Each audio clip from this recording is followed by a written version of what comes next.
This is how you make your PowerPoint slides, and this is how I make them. Let me show you exactly how it's done. So let's start from a blank slide, and we're going to add a circular shape on the slide, and we're going to drag it and make it quite large. And now we're going to the top left to the edit shape, and then we click on edit points. You'll see this gives us some options of 4 basic points to work with. I'm going to drag the middle ones in a little bit, then select the one on the outside, and I'm going to increase this one. So slightly increase it. And on the right side, I'm also going to increase this one. So sometimes it takes one, sometimes it takes both. It's finding that little balance of what is right. And then you can just adjust until you find the nice result. Also, sometimes it might snap back, so you might need to do that again if you want to do this in PowerPoint. Of course, you can always create that shape externally if you want to do it maybe in Illustrator or in Figma or in Photoshop. There's different ways where you can do it. Export it as an SVG and then import it in PowerPoint again. And then once you have created that shape that you like, then we're going to give it a little bit of a fill. So let's give it a color fill. I'm going for a gradient and choose one of these standard gradients. And the outline, I'm going to put it to 0. Now we're going to insert icons or images. And we're going to images tab here. And then let's type in portrait. Let's see if we can find a nice portrait that would fit. The better or the cleaner the outline, the better the result that you'll get. You can always type for maybe business portrait. You can use your own photo for this. That is perfectly possible. So let's try and work with this image here. So we're going to include that. This has a clean edge around the person, so that will be good. And I'm going to edit that picture. You can remove the background. I'm going for that edit picture here and then using that background remover in there. Same remove background here. I feel that AI is a little bit better than the remove background feature here on top left. It might change in the future. That's currently my experience with this. So you see now it has been removed. I save it. This looks quite clean. And it will add that as a PNG to the slide. So you can see now we have this image here. You can always right click crop if you want to have a different outline and adjustment here. So now we're going to look for that positioning where we have part of the person being cut off here. And we have part of the image or the head poking out. That is what we want to create. So let me first change the color palette that we're working with. Right now we have the standard, the office theme. I'm going to change it to one with different accent colors where we can find, you can see them here. I'll put them full screen. You can see I'm using this color palette here with some gold, rosé, and orange touches. I think that will look nice.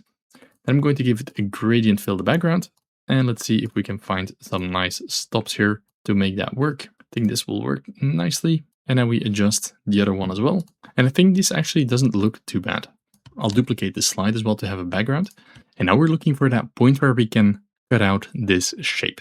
So we need to have that exact shape that is under here. So that is something which we need to do to get. So I'm going to start with this shape. Let's keep it in place and add a rectangle on top. Something just like this. What I'm going to do now is I'm going to try to get that shape out. So select both shapes and go for a fragment section. Now this gives us this separate loose shapes. So I'm looking for this one here in particular. So I can delete those and keep this one here in place. So if I now place this here, it will nicely match. So that is the cutout that we want to generate. Let me just duplicate again so I always have that clean version to work with. Hey, real quick, if you're interested in learning about presentation design, I have an entire program that teaches you all the fundamentals you need to know so you really understand how to create good slides, especially in the age of AI. It's becoming more important to stand out. If you're interested in that, check the link in the description below. Let's get back to the tutorial. Select the image, hold Shift, select the shape, and now we're going to subtract. So we get that cut out here on that shape. That is already looking quite nice. Now let me just group those together.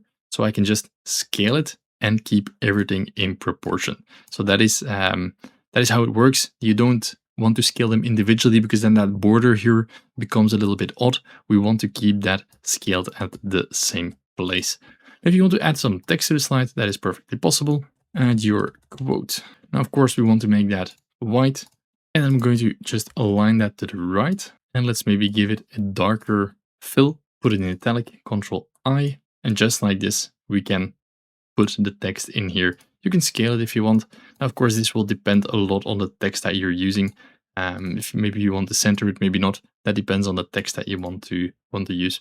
If you insert icon, you can always go for those quotation marks. take one of the quote marks, give it that same graphics fill, that color, and this I think looks quite cool. And this gives you quite a nice result. Now there's one more thing that I want to show you is that if you want to animate this, this would in theory also be very possible. What I'm going to do by this is I'm going to simplify it just a little bit. So let me duplicate this. And simplifying, I'm meaning the background. So I'm going to give that a solid fill, just like this. That means we can also give this little edge a solid fill. So if I now duplicate this page, paste that. So if I now copy this one here, put it on here, we scaled it. So we have to keep that in mind as well. So I'm going to group everything. You know, the text will probably shift a little bit. So we have to rearrange that, but I'm going to fit this right in here. And that is why it's so important that you try to work with that final proportion at the start, then you don't have to mess this one up too much. And I'm going to put the text down just a little bit, rearrange until everything looks nice. Now let's give this the same fill again. And now we're going to ungroup all of the layers. So all of the layers are now separate. I can duplicate the slide. You can also add another animation that is also possible. And let's just rotate it slightly, maybe shrink it as well. I think that could look nice. And this one here, that can also come from the bottom. This one maybe from the top. And since they blend in with the background, that looks quite good. Let's put it up to the front, transitions and morph. And this looks quite cool, I think. Now you could do it with that gradient, but you have to be a little bit more careful that you don't see that exact touch. So you have to set your gradients right, maybe from left to right or top to bottom, so you don't have that angle. That will be the easiest way to achieve this. And this is how you can create that really cool effect, whereas if you click, the person jumps out in 3D a little bit from the slide and also create that nice flying in effect. I think this really shows that PowerPoint doesn't have to be boring. You can create some really cool stuff if you know what you're doing and if you understand the tool. If you're looking to learn more about presentation design, I have an entire program that teaches you all the fundamentals you need to know so you'll never make a bad slide ever again. Thanks for watching and see you in the next video.